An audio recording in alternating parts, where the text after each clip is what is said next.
kwam hier wonen en we zagen het meteen. Jenever houdt dit baasje op de been. Want al op vroege leeftijd stond hij voor de keus tussen een mooie blauwe knoop of rode neus.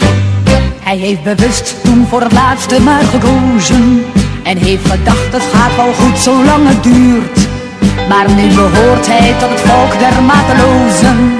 En als hij dronken is dan zingt de hele buurt.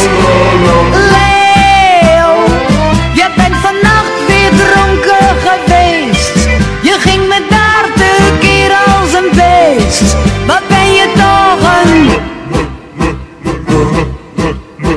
Leo, je stapte pas om 4 uur in bed.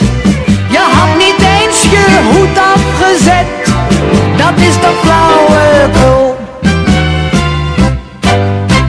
Het zou het beste zijn als Leo weer verhuist. Want als hij dronken is dan wil hij op de vuist. En ook de dokter heeft aan hem zijn handen vol. Want die heeft bloed gevonden in zijn alcohol. Hij heeft een keertje op het pijpje moeten blazen.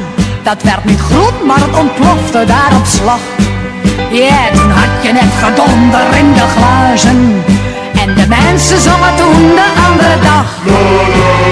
Leo, je bent vannacht weer dronken geweest. Je ging me daar tekeer als een beest.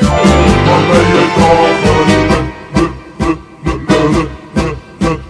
Leo, je stapte pas om 4 uur in bed. Je had niet eens je hoed